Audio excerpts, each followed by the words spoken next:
Hello friends, मैं हर्षिता शुक्ला आप सभी लोगों का हर्षिता क्लासेस में बहुत बहुत स्वागत करती हूँ। फ्रेंड्स, आज मैं यूपी डीएलएड थर्ड सेमेस्टर के गणित विषय से बहुत ही ज्यादा इंपॉर्टेंट टॉप 10 प्रश्नों की सीरीज लेकर के हाजिर हुई हूँ। ये 10 प्रश्न आपकी परीक्षा के लिए रामबाण साबित होंगे।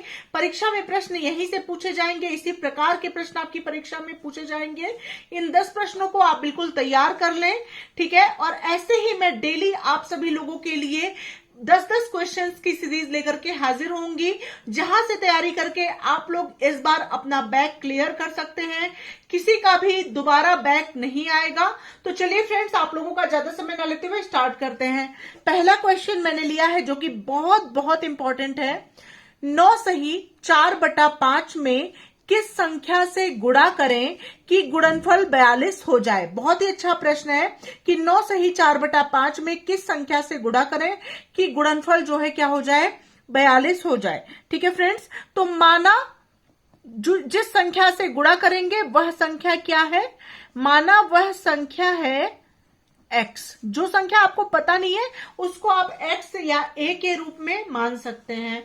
तो माना 9 सही 4/5 में अगर आप x से गुणा करते हैं तो क्या आ जाता है, गुणनफल आपका 42 आ जाता है। ठीक है, तो इसको जब आप सही फॉर्म में लिखते हैं तो 5 9 45 और 4 हो जाएगा आपका 49/5 गुणे x बराबर 42।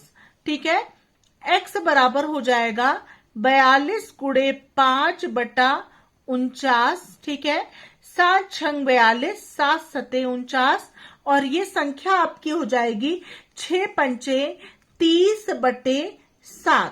ठीक है फ्रेंड्स, तो वो संख्या आपकी हो जाएगी 30/7 और यही हो जाएगा आपका आंसर।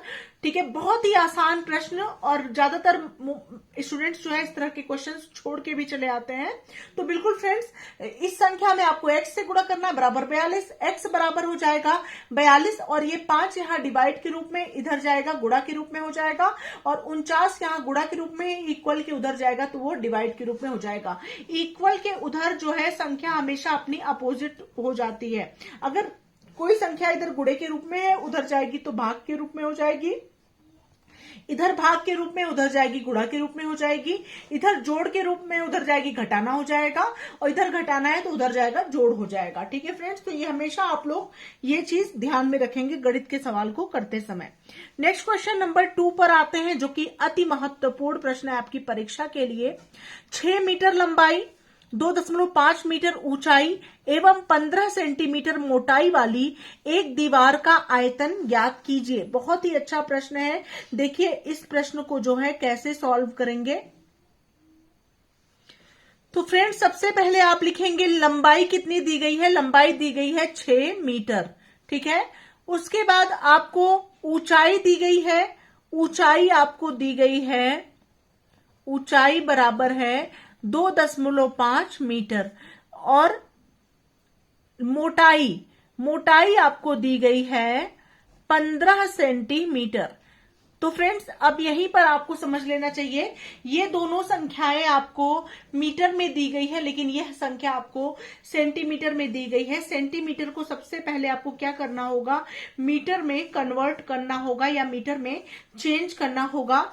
तो यह 15 सेंटीमीटर जब मीटर में चेंज होगा तो ये हो जाएगा 15/100 यानी 0.15 मीटर। ठीक है फ्रेंड्स, तो ये आपका 0.15 मीटर आ गया मोटाई। ठीक है फ्रेंड्स, अब क्या आपको ज्ञात करना है, आपको दीवार का आयतन ज्ञात करना है।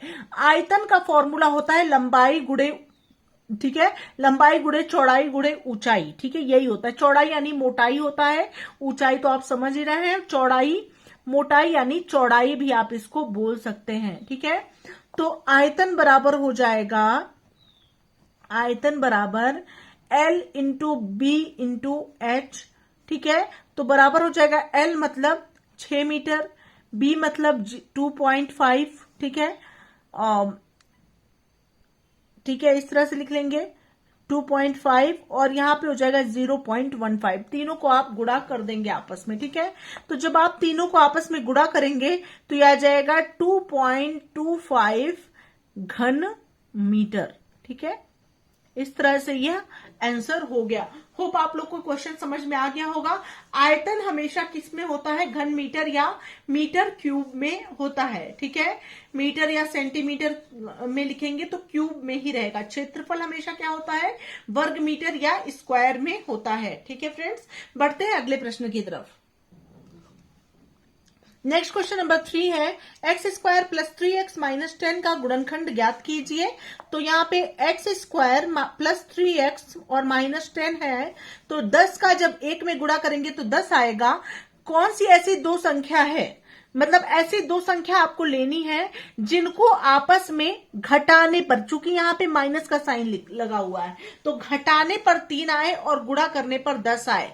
तो अगर हम 5 और 2 को ले लें, 5 और 2 को ले लें तो 5 में से 2 गया 3 आएगा, और 5 और 2 को हम गुणा करेंगे तो 10 आएगा। तो यहाँ पे 5 और 2 आप लिख सकते हैं x plus 5 minus 2 x minus 10। ठीक है फ्रेंड्स, 5 माइनस 2 आप कहां लिखे हैं, 3 की जगह पे लिखे हैं। यहां पर अगर माइनस का निशान है तो घटाने पर बीच वाली संख्या आनी चाहिए। अगर यहाँ पे प्लस का निशान रहेगा तो जोड़ने पर बीच वाली संख्या आनी चाहिए। हमेशा आप ध्यान में रखेंगे, इस वाले निशान पर, इस वाले निशान पर डिपेंड करता है कि आपको बीच वाली संख्या घटाने पर प्राप्त करनी है अथवा जोड़ने पर प्राप्त करनी है। तो चूंकि यहाँ माइनस था तो हमने घटाने पर, मतलब ऐसी संख्या लेनी है जिसको घटाने पर, मतलब घटाने पर 3 आए और गुणा करने पर 10 आए। तो 5 गुणे 2 10 आएगा, और 5 में से 2 जाएगा तो 3 आ जाएगा। एक्स स्क्वायर प्लस 5x और plus minus minus 2x minus 10। अब ये इसका पेयर बना लेंगे, x हो जाएगा x प्लस 5 एक ब्रैकेट में, माइनस 2x प्लस 5 दूसरे ब्रैकेट में, एक ब्रैकेट में x माइनस 2 और दूसरे ब्रैकेट में x प्लस 5। यही हो जाएगा आंसर। होप आप लोगों को ये क्वेश्चन अच्छे समझ में आ गया होगा। बढ़ते हैं अगले महत्वपूर्ण प्रश्न की तरफ, जो कि बहुत ज्यादा इंपॉर्टेंट है आप सभी लोगों के लिए। चौथा क्वेश्चन लिया है, यदि 6 साबुन का मूल्य 24 रुपए है तो 7 साबुन का मूल्य कितना होगा। ध्यान दीजिएगा, यहां पर क्या हुआ है कि कम साबुन का मूल्य दिया गया है और अधिक साबुन का मूल्य पूछा गया है। ठीक है, तो यहाँ पे अनुलोम समानुपात होगा। क्या होगा, अनुलोम समानुपात। अनुलोम समानुपात मतलब होता है जब आपको कम का दिया गया रहता है और अधिक का पूछा जाता है तो वह समानुपात कहलाता है, अनुलोम समानुपात। तो यहाँ पे क्या लिखेंगे, साबुनों की संख्या, साबुनों की संख्या। ठीक है, और यहां पे लिखेंगे मूल्य रुपए में। ठीक है, मूल्य किस में है, रुपए में है। तो 6 साबुन का मूल्य है 24 रुपए, तो 7 साबुन का मूल्य आप मान लेंगे कि x रुपए है। अनुलोम समानुपात में क्या होता है, एरो हमेशा नीचे की ओर दोनों होता है। ठीक है, क्योंकि एकदम एग्जैक्ट जैसे कम का दिया गया है वो ज्यादा का आपसे पूछा गया है, तो 3 हमेशा नीचे की ओर जाएगी। अब ये इस तरह से बनेगा समानुपात, ध्यान दीजिएगा, 6 अनुपाते 7 और समानुपाते 24 अनुपाते x हो जाएगा। ठीक है, अब यहाँ पे क्या हो जाएगा फ्रेंड्स, ध्यान दीजिएगा, एक फॉर्मूला बनता है बाह्य पदों का गुणनफल। ये बाह्य पद है और ये कौन से हैं, ये दोनों है मध्य पद। ठीक है, बाह्य पदों का गुणनफल, चूंकि बाह्य पद में x का मान आपको ज्ञात करना है, तो बाह्य पदों का गुणनफल बराबर मध्य पदों के गुणनफल के। तो बाह्य पद क्या क्या हो जाएंगे, 6 गुणे x बराबर हो जाएगा 7 गुणे 24 के। ठीक है, तो x बराबर हो जाएगा फ्रेंड्स 7 गुणे 24 बटे 6, 6 कन्नम 6, 6 चौक के 24, 7 चौक हो जाएगा 28। ठीक है, तो 7 साबुन का मूल्य कितना हो जाएगा, 28 रुपए हो जाएगा। होप आप लोगों को अनुलोम समानुपात का यह प्रश्न अच्छे समझ में आ गया होगा। फ्रेंड्स, इसी प्रकार से आपने सीखा अनुलोम समानुपात के अंतर्गत प्रश्न को कैसे सॉल्व करते हैं। अब बात करेंगे प्रतिलोम समानुपात के एक प्रश्न की, जो कि क्वेश्चन नंबर 5 के अंतर्गत मैंने लिया है।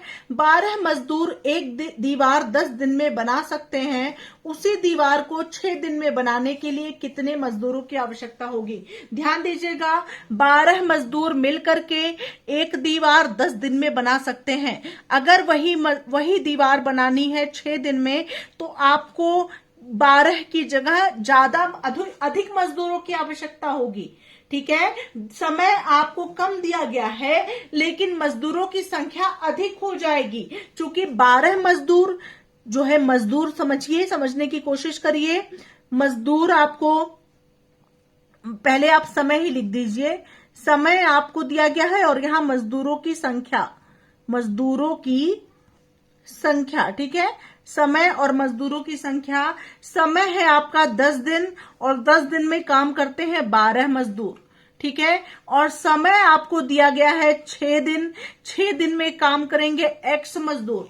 अब ध्यान दीजिएगा कि यहाँ पे मजदूरों की संख्या आपको पहले दी गई है। 12 मजदूर एक दीवार को 10 दिन में बना सकते हैं, मतलब मजदूरों की संख्या जो आपको दी गई है वो अधिक दी गई है, और समय आपका 10 दिन का दिया गया है। ठीक है, तो यहाँ पे दिया गया है कि 6 दिन में, मतलब 6 दिन में समय आपको दिया गया है कि 6 दिन में कितने मजदूर उसी दीवार को बना देंगे। तो यहाँ पे ज्यादा मजदूर बनाएंगे ना, ठीक है, तो यहाँ पे कम का समय दिया गया है और ज्यादा मजदूरों की बात कही गई है। तो इस क्वेश्चन, ये प्रतिलोम समानुपात के अंतर्गत आएगा। इस क्वेश्चन को आप कैसे सॉल्व करेंगे, ये एरो आपका नीचे जाएगा और ये एरो आपका कहां जाएगा, ऊपर की ओर जाएगा। ठीक है, ये प्रतिलोम समानुपात का प्रश्न है। किस समानुपात का प्रश्न है, प्रतिलोम।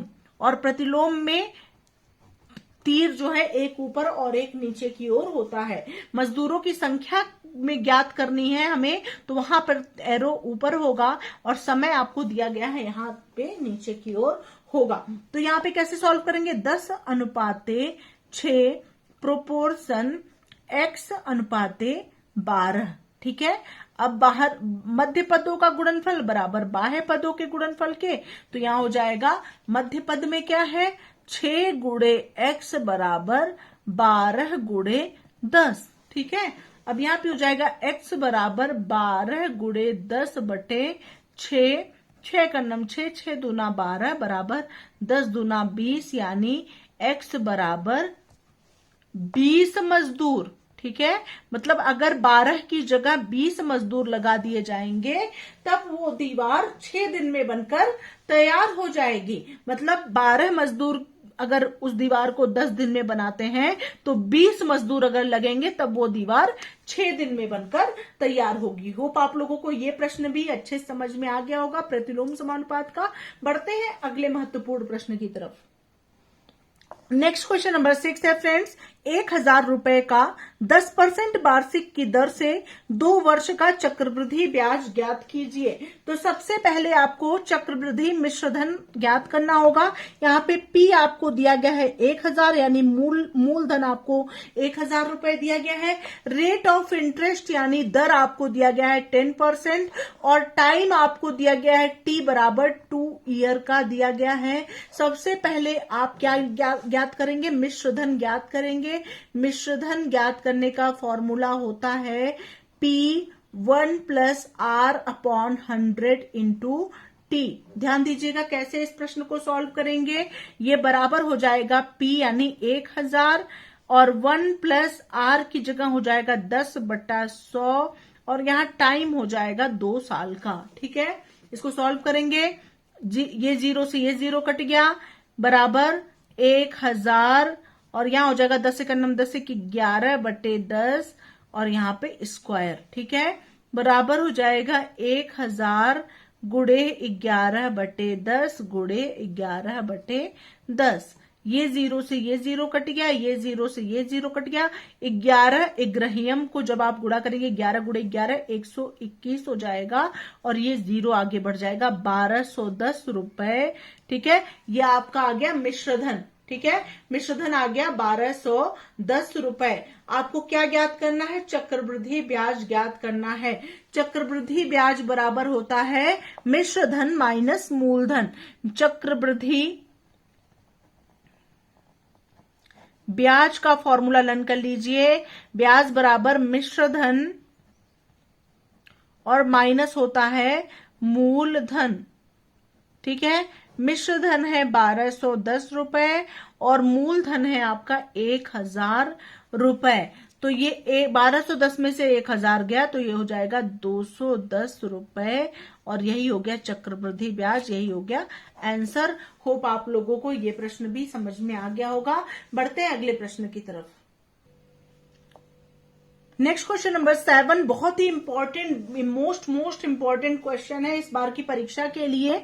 एक ठोस घनाभ की लंबाई, चौड़ाई और ऊंचाई में 4:5:6 का अनुपात है। उसका 960 घन सेंटीमीटर, मतलब उसका क्या, उसका आयतन यहाँ पे है। ठीक है, ध्यान दीजिएगा, उसका आयतन 960 घन सेंटीमीटर हो तो घनाभ की मापे लंबाई, चौड़ाई और ऊंचाई में ज्ञात कीजिए। तो 4:5:6 आपको क्या दिया गया है, लंबाई, चौड़ाई और ऊंचाई में अनुपात। ठीक है, तो ये हो जाएगा बराबर 4x, 5x, 6x। ठीक है, अब क्या हो जाएगा, घनाभ का आयतन बराबर, घनाभ का आयतन बराबर लंबाई गुणे चौड़ाई गुणे ऊंचाई, L into B into H. अब यहां हो जाएगा आयतन आपको कितना दिया गया है, 960 घन सेंटीमीटर। तो यहां पे 4x गुणे 5x गुणे 6x बराबर हो जाएगा 960। 6 पंचे 30, चौके क्या हो जाएगा 120 x क्यूब बराबर हो जाएगा 960। x क्यूब बराबर हो जाएगा 960 बटे 120। ठीक है, 0 0 12 8 96। ठीक है, 8 बार गया। x क्यूब बराबर हो जाएगा 8 और x की वैल्यू हो जाएगी क्यूब रूट 8 बराबर 2।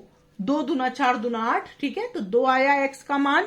अब लंबाई कितनी हो गई, l बराबर कितना है, l है आपका 4x, b है 5x और c है h है 6x। तो 4x, l बराबर 4x बराबर हो जाएगा 4 गुणे 2 बराबर 8। 8 क्या हो जाएगा आपका सेंटीमीटर। b बराबर हो जाएगा 5x बराबर 5 गुणे 2 बराबर 10 सेंटीमीटर। h बराबर हो जाएगा आपका 6x बराबर 6 गुणे 2 बराबर 12 सेंटीमीटर। होप आप लोगों को ये प्रश्न भी समझ में आ गया होगा। बहुत ही आसानी से मैंने आप लोगों को बता दिया है। बढ़ते हैं अगले प्रश्न की तरफ। नेक्स्ट क्वेश्चन नंबर 8 है फ्रेंड्स, संख्या 1 से 20 तक की सम संख्याओं का समांतर माध्य ज्ञात कीजिए। बहुत ही अच्छा प्रश्न है। 1 से 20 तक की सम संख्याओं का आपको समांतर माध्य ज्ञात करना है। 1 से 20 तक की सम संख्याएं कौन कौन सी हैं, सम संख्याएं बराबर हैं 2, 4, 6, 8, 10, 12, 14, 16, 18, 20 है। ठीक है, तो समांतर माध्य क्या हो जाएगा, समांतर माध्य बराबर हो जाएगा 2 + 4 + 6 + 8 + 10 + 12 + 14 + 16 + 18 और +20 और बटे कितनी है संख्याएं, 1 2 3 4 5 6 7 8 9 10 संख्या है, तो बटे 10। अब इन सभी को आप प्लस करेंगे, ऊपर की संख्याओं को, ऊपर की संख्याओं को जब प्लस करेंगे तो आएगा 110 और बटे 10 बराबर 10। ये 0 से 0 कट गया 11। तो समांतर माध्य कितना आ गया, 11 आ गया। यही हो गया आपका आंसर। बढ़ते हैं अगले प्रश्न की तरफ। नेक्स्ट क्वेश्चन नंबर 9 है फ्रेंड्स, एक समद्विबाहु त्रिभुज के समान कोण तीसरे कोण का 4 गुना है, तो त्रिभुज के तीनों कोणों का मान ज्ञात कीजिए। समद्विबाहु त्रिभुज क्या होता है? जिसके दो कोण जो होते हैं वो समान होते हैं। ये कोण इस कोण का समान होता है। तो एक समद्विबाहु त्रिभुज के समान कोण तीसरे कोण का 4 गुना है। समान कोण मतलब ये दोनों कोण जो है इस कोण का 4 गुना है। ये कोण x है तो ये 4x है और ये भी 4x है। ठीक है, ठीक है, इस तरह से है ये। ठीक है, अब क्या ज्ञात करना है? त्रिभुज के तीनों कोणों का मान ज्ञात कीजिए। त्रिभुज के तीनों अंतः कोणों का योग कितना होता है? 180 अंश होता है। तो x plus 4x plus 4x और तीनों अंतः कोणों का मान कितना है? 180 डिग्री। 4 4 8 1 9x 9x बराबर 180 डिग्री। x बराबर हो जाएगा 180 बटे 9, 9 दूना 18 मतलब 20। x बराबर हो जाएगा 20 डिग्री। और अन्य दो समान कोण क्या हो जाएंगे? 4x बराबर 20 गुणे 4 बराबर 80 डिग्री। ठीक है, और दूसरा क्या हो जाएगा? 4x बराबर 20 गुणे 4 बराबर 80 डिग्री। ठीक है, तो 80 80 20 डिग्री यही आपका आंसर हो जाएगा। होप आप लोग को ये क्वेश्चन भी अच्छे से समझ में आ गया होगा।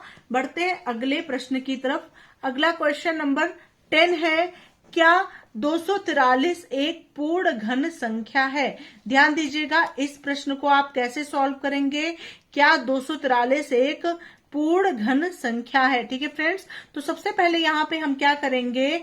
243 का आप गुणनखंड ज्ञात करेंगे।